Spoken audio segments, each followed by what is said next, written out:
America के राष्ट्रपति Donald Trump ने एक चौंका देने वाला ऐलान किया है। पूरी वर्ल्ड सरप्राइज्ड है। उन्होंने कहा कि वेनेजुएला के राष्ट्रपति निकोलस मडूरा को अमेरिका ने कैप्चर कर लिया, यानी पकड़ लिया है। एक सैन्य कार्रवाई के तहत ऐसा किया गया। और इतना ही नहीं, उन्हें और उनकी वाइफ को अब वेनेजुएला से बाहर कहीं अमेरिकन ले गए हैं। कहां ले गए हैं वो बाद में पता लगेगा। इस घोषणा के कुछ घंटों पहले ही वेनेजुएला की सड़कों पर डर उतर चुका था। लगभग 2 बजे रात में वेनेजुएला की राजधानी कैराकस में लगातार 7 जोरदार धमाकों की आवाज सुनी गई। उसके तुरंत बाद लो एल्टीट्यूड यानी कम ऊंचाई पर उड़ते हुए लड़ाकू विमान ने पूरे शहर के कई इलाकों के ऊपर चक्कर लगाए। कुछ ही घंटों के भीतर उनके राष्ट्रपति निकोलस मडूरा ने पूरे देश में स्टेट ऑफ इमरजेंसी घोषित कर दिया। स्थिति कितनी गंभीर थी इसका अंदाजा इस बात से लगाया जा सकता है कि अमेरिकन यानी US federal aviation administration FAA ने वेनेजुएलन एयर स्पेस पर सभी अमेरिकन कमर्शियल फ्लाइट्स पर तुरंत रोक लगा दी। लेकिन अब सवाल यह है कि यूनाइटेड स्टेट्स यानी अमेरिका आखिर वेनेजुएला एक छोटा सा देश है, उसमें इतनी गहरी दिलचस्पी क्यों ले रहा है? अमेरिका की आधिकारिक कहानी काफी समय से एक ही रही है, ड्रग्स।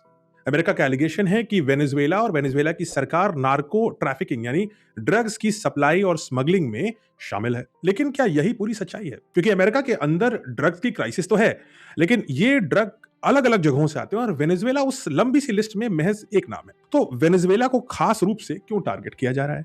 और इसी कारण से इस पूरे घटनाक्रम के तथ्यों को और गहराई से जांच करके परतों के भीतर जाकर के यह समझना जरूरी है कि असल वजह क्या हो सकती है जिसके कारण दुनिया का सबसे बड़ी अर्थव्यवस्था, सबसे शक्तिशाली मिलिट्री और सबसे बड़ा जो देश है इन टर्म्स ऑफ शक्ति और वर्चस्व, वो एक छोटे से देश में इतना ज्यादा इंटरेस्टेड है। और ये बात महज कुछ प्रेस ब्रीफिंग्स या मीडिया नोट से जाहिर नहीं हो सकते। तो असली खेल क्या है? असली खेल कुछ और नहीं, वही पुराना कारण है, ऑयल यानी पेट्रोलियम। तो जरा बात करते हैं पेट्रोलियम की। आप स्वाभाविक रूप से सोच रहे होंगे कि अमेरिका को वेनेजुएला के तेल की क्या जरूरत पड़ गई। स्टैटिस्टिक्स के हिसाब से जाएं तो आज अमेरिका यूएस दुनिया का सबसे बड़ा ऑयल प्रोड्यूसर है। शेल रेवोल्यूशन के बाद अमेरिका का ऑयल प्रोडक्शन बहुत तेजी से बढ़ा है। अब शेल क्या होता है?